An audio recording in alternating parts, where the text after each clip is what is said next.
You, John Fitzgerald Kennedy, do solemnly swear. I, John Fitzgerald Kennedy, do solemnly swear. That you will faithfully execute the office of President of the United States. That I will faithfully execute the office of President of the United States. And will, to the best of your ability. And will, to the best of my ability. Preserve, protect, and defend the Constitution of the United States. Preserve, protect, and defend the Constitution of the United States. So help you God. So help me God.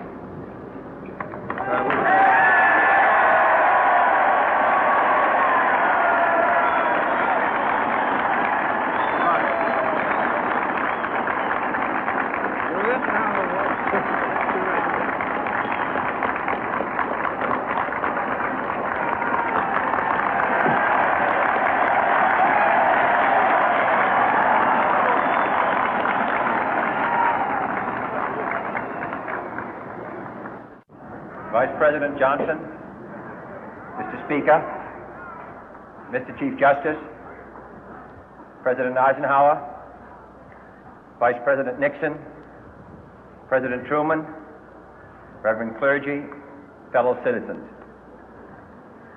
We observe today not a victory of party, but a celebration of freedom, symbolizing an end as well as a beginning, signifying renewal as well as change.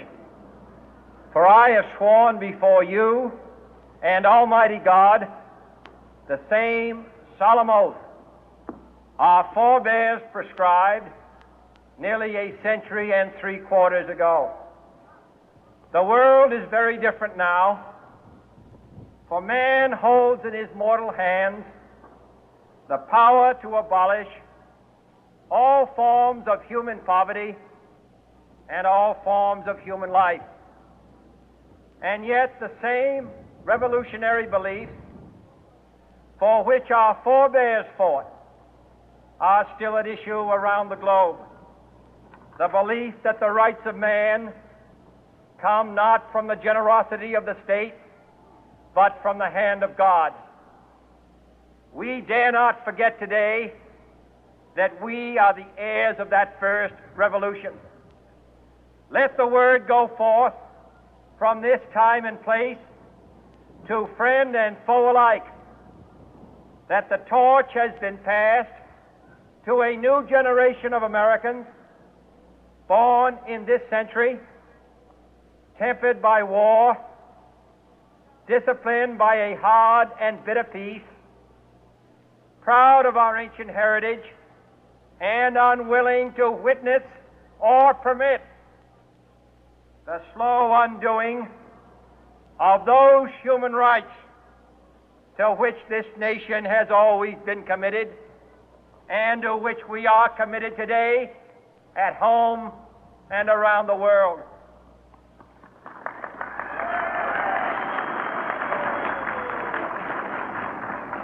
Let every nation know, whether it wishes us well or ill, that we shall pay any price, bear any burden, meet any hardship, support any friend, oppose any foe to assure the survival and the success of liberty.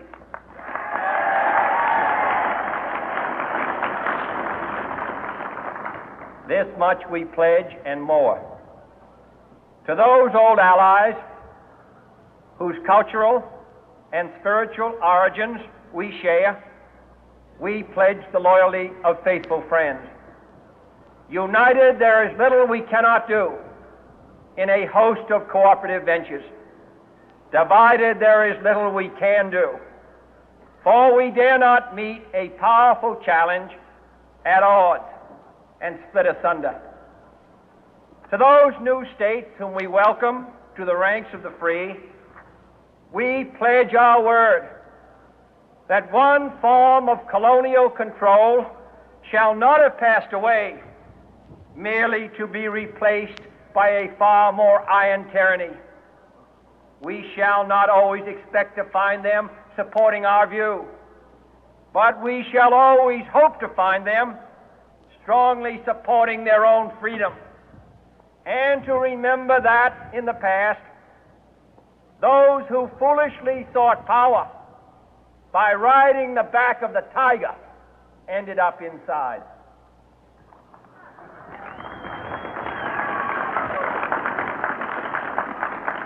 To those people in the huts and villages of half the globe struggling to break the bonds of mass misery, we pledge our best efforts to help them help themselves for whatever period is required, not because the communists may be doing it, not because we seek their votes, but because it is right.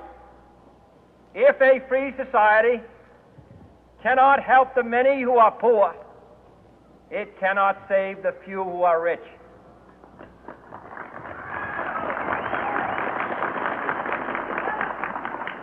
To our sister republics south of our border, we offer a special pledge to convert our good words into good deeds, in a new alliance for progress, to assist free men and free governments in casting off the chains of poverty.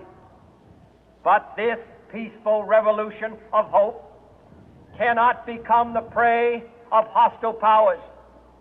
Let all our neighbors know that we shall join with them to oppose aggression or subversion anywhere in the Americas. And let every other power know that this hemisphere intends to remain the master of its own house.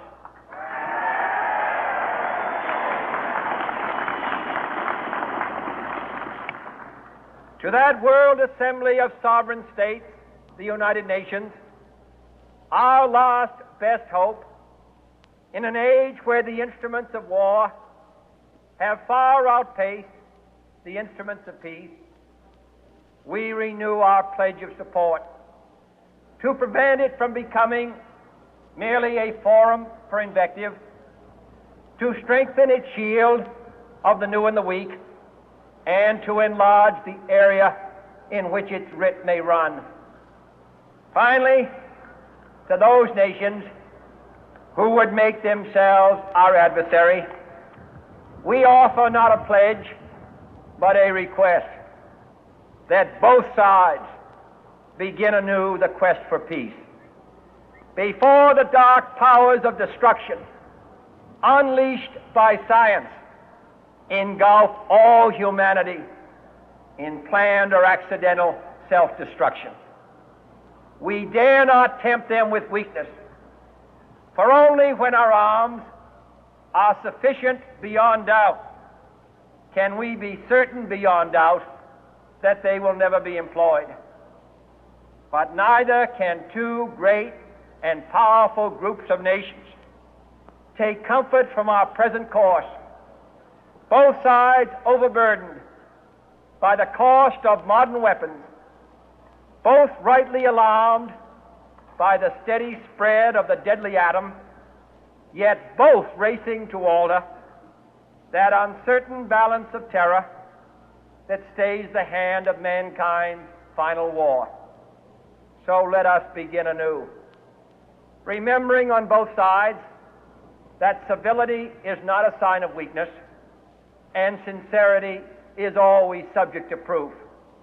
Let us never negotiate out of fear, but let us never fear to negotiate.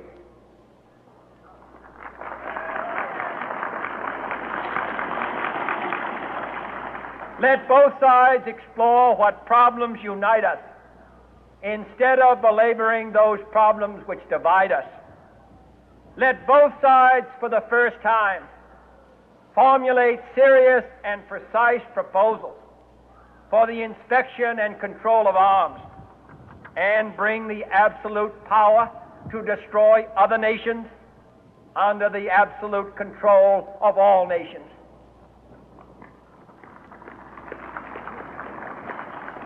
Let both sides seek to invoke the wonders of science instead of its terrors. Together, let us explore the stars, conquer the deserts, eradicate disease, tap the ocean depth, and encourage the arts and commerce. Let both sides unite to heed in all corners of the earth the command of Isaiah to undo the heavy burden and let the oppressed go free. And if a beachhead of cooperation may push back the jungle of suspicion, let both sides join in creating a new endeavor, not a new balance of power, but a new world of law, where the strong are just and the weak secure and the peace preserved. All this will not be finished in the first 100 days, nor will it be finished in the first 1,000 days, nor in the life of this administration, nor even perhaps in our lifetime on this planet. But let us begin.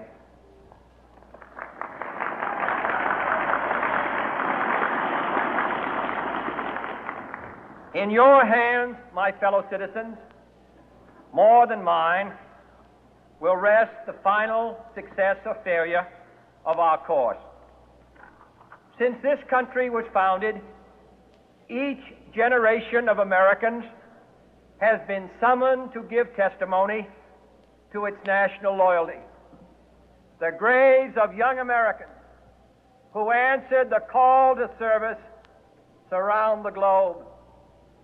Now the trumpet summons us again, not as a call to bear arms, though arms we need, not as a call to battle, though in battle we are, but a call to bear the burden of a long twilight struggle, year in and year out, rejoicing in hope, patient in tribulation, a struggle against the common enemies of man, tyranny, poverty, disease, and war itself. Can we forge against these enemies a grand and global alliance, north and south, east and west, that can assure a more fruitful life for all mankind? Will you join in that historic effort?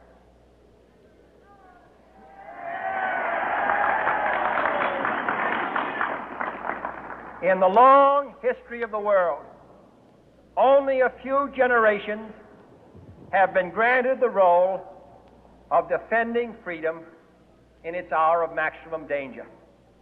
I do not shrink from this responsibility. I welcome it.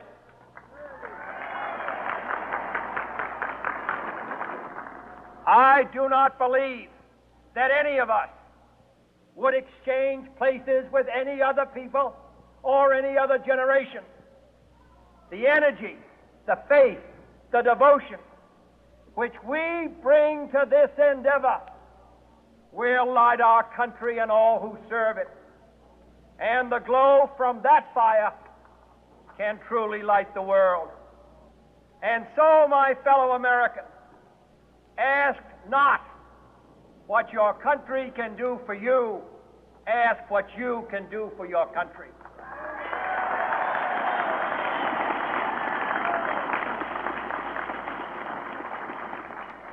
My fellow citizens of the world, ask not what America will do for you, but what together we can do for the freedom of man.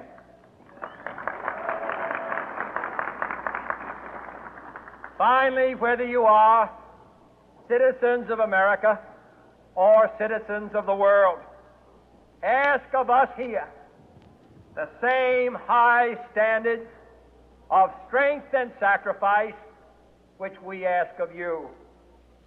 With a good conscience, our only sure reward, with history the final judge of our deeds, let us go forth to lead the land we love, asking His blessing and His help, but knowing that here on earth, God's work must truly be our own.